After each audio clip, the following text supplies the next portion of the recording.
For my 30th birthday, my family secretly flew to Tahiti without me.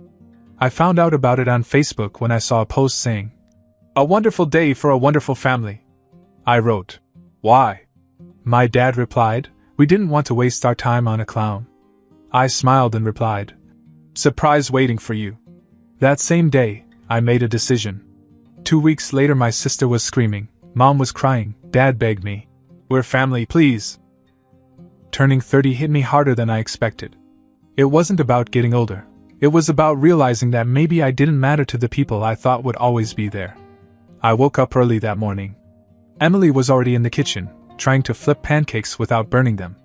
Noah ran into the bedroom with a crumpled card he'd drawn at school, all superheroes and dinosaurs, because that's what I still was in his eyes. I hugged him a little tighter than usual. We sat around the table, eating pancakes shaped like blobs, and for a few minutes I let myself believe that it was enough. That maybe a small, quiet birthday with just the two people who really cared about me was all I needed. But the phone was silent. No missed calls. No texts. Nothing from my parents. Nothing from my sister, Olivia, who I'd practically raised after my parents got tired halfway through raising me. Emily kept looking at me, trying to make conversation, trying to keep the silence from weighing down the room. I kept brushing her off, pretending I didn't notice. Deep down, I was making excuses for them. Maybe they had a surprise planned. Maybe they wanted me to stop by later. Maybe they were just bad with time zones and had forgotten what day it was. After lunch, when I couldn't stand wondering anymore, I opened Facebook. The first thing on my feed was a photo of my family. My whole family. On a beach somewhere that looked ripped right out of a travel magazine. Palm trees, clear water, everyone grinning like idiots. Even my Uncle Rob was there, and he lives 6 states away. The caption underneath said, "A wonderful day for a wonderful family." For a second I thought maybe it was a remembrance post. Maybe something from years ago was surfacing. But no. It was posted 11 minutes ago. Fresh. Bright. Happy. I felt my stomach sink. I stared at it for a long time. I don't even know why I said anything. Maybe part of me still needed an answer. Maybe I wanted them to say it was a mistake. I typed one word. Why? I didn't have to wait long. My father answered right below it, as if waiting for me to notice. We didn't want to waste time on the clown. I remember just sitting there, blinking. Emily was leaning over my shoulder reading it, and she didn't say a word. She didn't have to. I could feel her whole body tense. I didn't get angry. I didn't cry. I just smiled. Because finally, there it was. No more guessing where I stood with them. No more giving them the benefit of the doubt. I typed another comment back. "You're in for a surprise." Then I closed the app, put my phone face down on the table, and stood up. That was when it clicked. I wasn't going to go after her. I wasn't going to sit around and hope they realized they screwed up.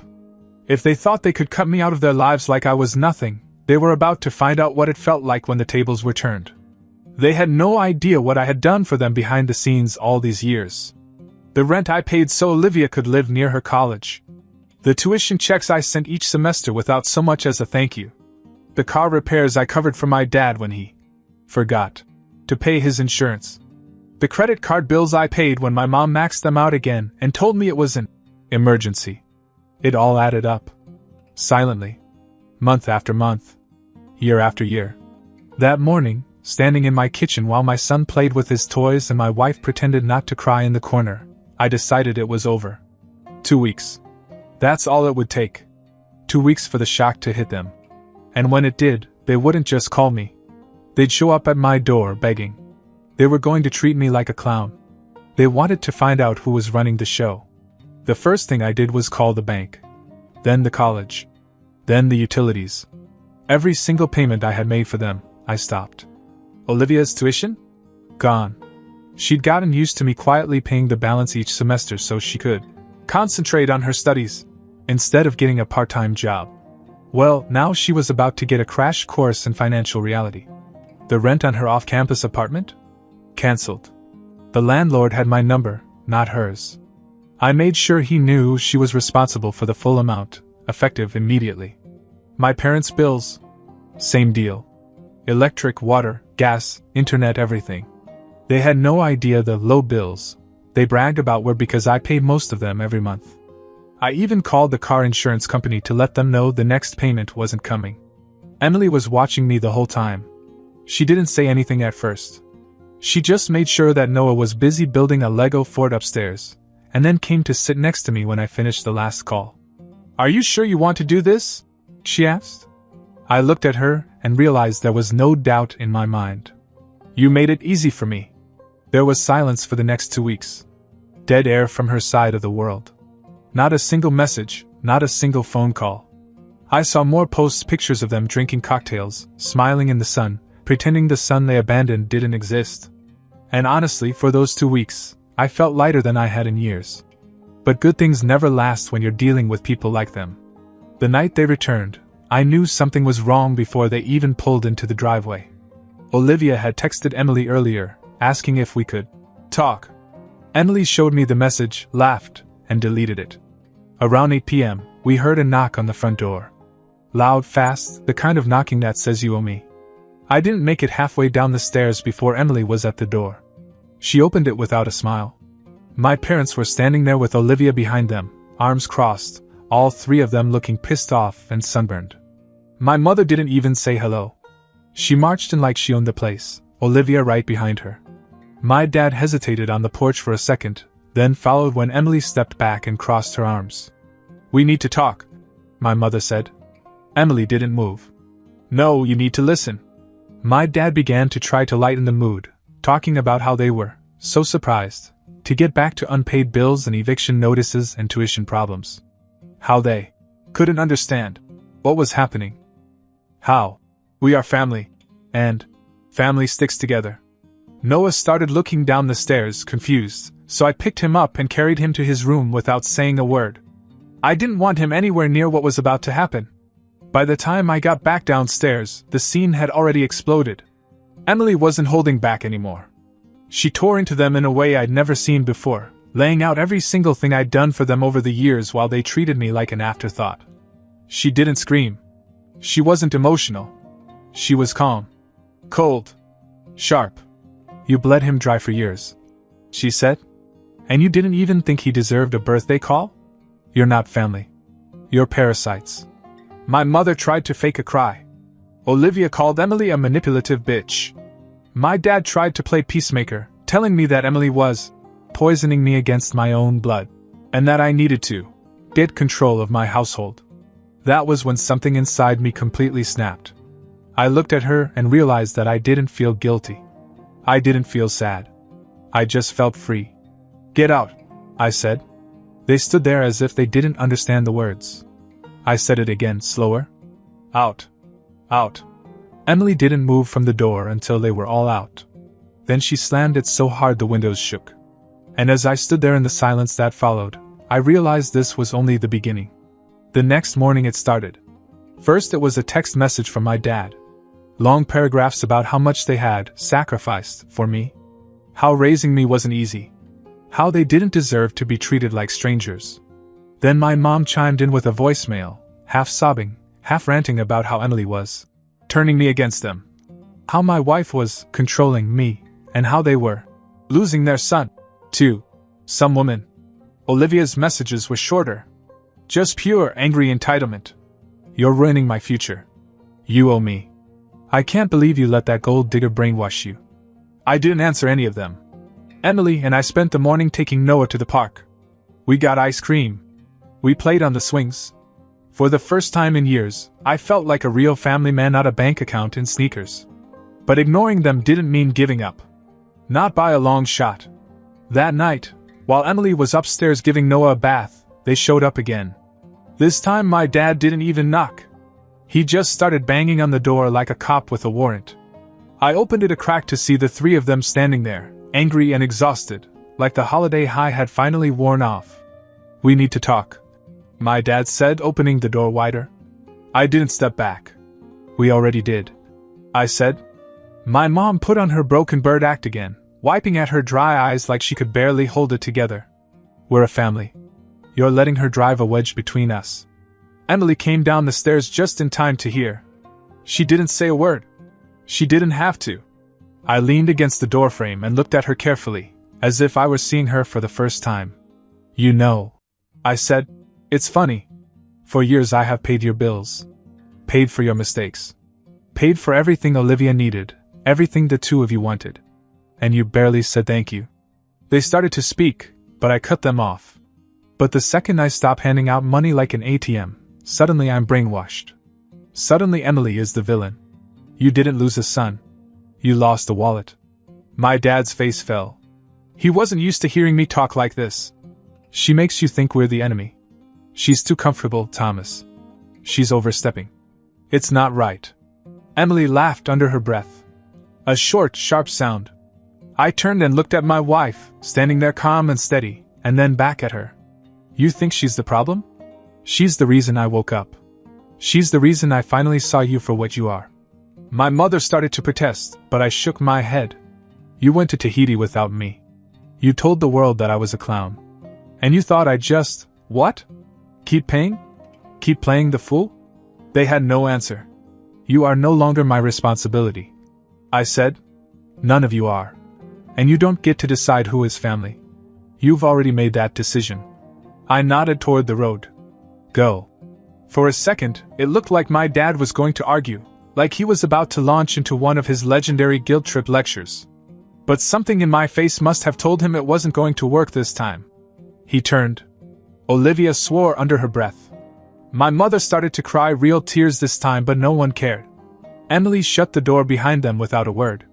We didn't talk for a long time after that. We just sat on the couch, listening to the quiet house around us, breathing like people who had finally escaped a burning building. For a few days it was as if the world had stopped. No texts. No phone calls. No surprise visits. Just silence. Emily and I didn't talk much about it. We didn't need to. There was this understanding between us now, something unspoken. We were through begging people to respect us. We were done funding people who thought they were better off without us. It would have been nice if that was the end of it. But people like that don't go away quietly. On the 5th day, I got a letter in the mail. No return address, just my name scribbled on the front. I opened it on the kitchen counter while Emily helped Noah with his homework in the living room. Inside was a single sheet of paper, handwritten in my mother's neat, dramatic cursive. It was a full-page speech about forgiveness, and blood ties, and a mother's unconditional love. She begged me to come to my senses before it was too late to repair the damage. She even had the nerve to end it by asking if I could send Olivia a check for her next semester, as a gesture of goodwill. I read it twice to make sure I wasn't hallucinating. Emily saw my face and came over. I handed her the letter. She read it in silence, then tore it neatly in half and threw it in the trash without blinking. That night, Olivia tried her own version of an apology. She called me from a blocked number. When I picked up, she launched into a speech about how she was stressed out and didn't mean what she said. How she was under a lot of pressure and had made mistakes. How you're my big brother and we shouldn't let stupid stuff come between us. I let her talk. I waited for her to finish. Then I said, "You need to find another idiot to finance your life. I'm retired." She started crying and cursing at the same time. I hung up and blocked the number. 2 days later, my father showed up at my office. I knew he'd find me eventually. He came in like a man on a mission, all fake smiles and fatherly wisdom. He told me he understood why I was upset, but that a real man doesn't let a woman come between him and his blood. That was the moment I realized they really believed it. They really thought Emily was the puppet master, pulling my strings and turning me against them. I sat back in my chair and looked him dead in the eye. "You never lost me to Emily," I said. "You lost me all by yourself." He started to speak, but I cut him off. "You didn't raise a son. You raised a backup plan. And you didn't even bother to hide it." His face changed. For the first time in a long time, he looked old to me. Smaller. Less dangerous. "You made your choice when you booked that flight. You made it again when you laughed about it on Facebook." He tried to say something about how families fight, and families forgive. But I shook my head. Families also know when to stop taking advantage. I stood and pointed to the door. "This conversation is over." He didn't argue with me. He just gave me a long look, like he didn't recognize me, and walked out. When I got home that night, Emily was waiting for me. She must have seen something in my face because she didn't ask what had happened.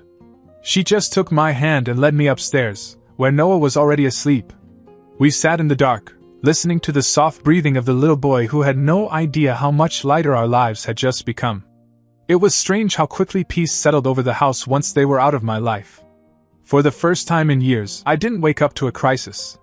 No phone calls about a faulty transmission that had somehow become my problem. No emails from Olivia about needing another 1,000 for books she never bought. No emergency dental bills from my mother that seemed to magically appear every 6 months. Emily and I actually had time to sit down and think about what we wanted. We talked late into the night about moving someplace quieter, someplace bigger for Noah to grow up in. About finally taking that family trip to Europe that we kept putting off because, what if your parents need something? We had stopped living for them and were just beginning to figure out how to live for ourselves. But something in my gut told me it wasn't over. Not really. And sure enough, my lawyer called on a Tuesday afternoon. They'd been making inquiries. He said, "Your sister tried to call the college and say you agreed to keep paying. Your parents tried to say you had an oral contract to support them. I've sent warnings. But you should be prepared. They're desperate." It was almost funny. They couldn't believe the free ride was actually over. They had thought they were untouchable for so long, it never occurred to them that I could just stop. I didn't react. I didn't reach out. I let them stew in it. Until Saturday. That afternoon, Emily and I were in the backyard with Noah, working on a half-built treehouse. It was a perfect spring day, warm, clear, the kind of day that makes you believe everything can begin anew. Noah was handing me nails, one by one, as if he were my official foreman, when I heard the tires screeching out front. I didn't even have to look. I knew who it was. I told Noah to stay with his mom and went around the house. Sure enough, there they were, my mom, my dad, and Olivia, standing in the driveway like they were getting ready for war. But this time they didn't come empty-handed. Olivia had a skinny guy with her, late 20s maybe, with greasy hair and a clipboard in his hand. It looked like she'd picked him up at a rent-a-lawyer stand at the mall. "This is my attorney," Olivia said, as if the words alone would frighten me. The guy cleared his throat and said he was here to serve me with a notice that I was in default of my familial obligations, and that if I didn't reconsider my financial responsibilities, they would take appropriate legal action. I stared at him for a long time. Then I laughed. Hard. Real, gut-wrenching laughter. "Good luck," I said, reaching into my back pocket. I handed him a thick envelope I had prepared just in case they pulled something like this. Inside was every payment I'd ever made. Receipts, bank transfers, email trails, even screenshots of my mother begging for help and me replying that it wasn't a loan, it was a gift. The kind of evidence that would turn any courtroom attempt into a public humiliation. I watched Olivia's face drain of color as her lawyer flipped through the pages and realized exactly how bad it looked for her.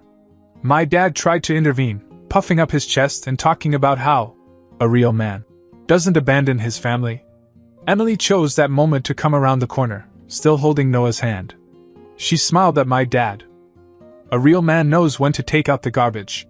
For a moment, I thought my dad might actually swing at me. He was shaking, red-faced. But he didn't. He turned, muttered something under his breath, and walked back to the car. My mom followed, but not before giving Emily a look like she was going to kill her. Olivia wasn't done, though. She tried one last time, her voice shrill, desperate. "You're going to throw away your real family for her? For some nobody?" I looked at her calmly. "You made yourself a nobody the day you decided I didn't matter unless I wrote checks." And then, because I couldn't resist, I added, "Good luck finding someone else stupid enough to finance your addiction to designer handbags." Emily snorted. Olivia turned scarlet. Her lawyer began to back away to his car, as if realizing he had inadvertently joined the losing team. They pulled out of the driveway in a cloud of dust. Emily, Noah, and I walked back into the backyard as if nothing had happened. I hoisted Noah into the half-built treehouse and promised him we'd finish it before summer. As I hammered in the next board, I realized something. It didn't hurt anymore. I wasn't sad. I wasn't angry. I just didn't care. For the first time in my life, I wasn't carrying their weight. I was free. A month passed. No contact. No drama. It was almost eerie how quiet it stayed. I kept half expecting something, a last-minute guilt trip, a fake medical emergency, some new disaster they'd concocted to drag me back in. But nothing came. Emily and I signed papers for a new house 2 towns over. Bigger yard, better schools for Noah, no reminders of all the years I wasted being her safety net. Life was finally moving forward, clean and sharp, like a knife slicing through all the garbage we had left behind. I had almost begun to believe that the nightmare was over. Until the letter came. It wasn't from my parents. It wasn't from Olivia. It was from a lawyer, a real one this time, representing a financial institution I didn't recognize. Inside the envelope was a bombshell. My parents had taken out a massive personal loan 6 months ago. And they had listed me as a co-signer. Without my knowledge. Without my signature. My stomach sank. I immediately called the attorney listed on the document. After a tense conversation, it became clear they had forged my signature on the paperwork. And now that they had defaulted on the loan, the bank was coming after me. I felt sick. After all this, they were still trying to bleed me dry. I got off the phone and sat there staring at the wall, feeling the old anger creep back in. Emily came into the room, saw my face and sat down without asking anything. She just waited. When I finally told her, she didn't get angry. She didn't cry. She smiled. "Good," she said. "Now we bury her properly." She was right. I hired a forensic document examiner. I paid out of pocket to have the signatures analyzed. Less than a week later, the report came back, 100% forgery. With this evidence in hand, my attorney filed charges of fraud and forgery. Real charges. Not civil ones. Criminal ones. This was no longer about money. It was about principle. It was about making sure they couldn't ever do to me or anyone else what they had done. When the police showed up at their door, it wasn't a polite knock. It was a full search warrant. I heard later that Olivia cried hysterically as they led my father away in handcuffs. My mom passed out on the front lawn. It made the local news. Emily and I sat on the couch that night, eating popcorn and watching the report. It felt surreal. The story had spread through our town faster than I could have imagined. Respected community couple arrested for forging son's identity in $80,000 loan scandal. People who had once whispered about what a bad son I was suddenly didn't know where to look when they saw me. The fallout was swift and brutal. They lost their house. Olivia lost her place in college. Financial fraud doesn't mix well with student loans. They became exactly what they accused me of being, nothing. The irony was almost too much to bear. A month later, after everything had settled down, I found a handwritten note taped to our new mailbox. It simply said, "We're sorry." No signature. No explanation. Emily and I burned it without even reading it twice. Noah finished his tree house by the end of that summer. We put up a tire swing. Started planning our trip to Europe for real this time. Sometimes, late at night, I think about it. About how quickly it all fell apart. About how loyalty and love and family only means something if both sides believe in it. But mostly I think about how good it feels to finally live a life they can't touch. And how funny it is that the clown they were laughing at turned out to be the only one who knew the whole show was a joke. Update. We had been in the new house for about half a year. Life had settled into something good, peaceful, normal. I hardly thought about them anymore. Even Noah stopped asking why Grandma and Grandpa didn't visit. Then one morning, Emily got a letter in the mail. Handwritten. No return address. But this time it wasn't addressed to me. It was addressed to her. She read it slowly, her face unreadable the whole time. Then, without a word, she pushed it across the table. It was from Olivia. Apparently she'd been thinking about everything. From jail she'd gotten 6 months for her part in the fraud, probation, community service. Nothing that would make up for what she had done, but just enough to make it real. The letter wasn't asking for forgiveness. It offered a deal. She said our parents were up to something. A new scam. She said they were trying to pin the whole thing on her, cut her out, and disappear. New IDs. Quietly moved to another state. She claimed to have proof records, bank statements, phone backups, and she was willing to turn them over. But only to Emily. Not to me. The last line of the letter stayed with me. I've realized something. You married the wrong person. But he married the right one. Emily read this part twice. Then she folded the letter neatly, put it in a drawer, and said, She wants attention. Let her rot in silence. I agreed. But a week later, Emily quietly sent it to my lawyer. Just in case.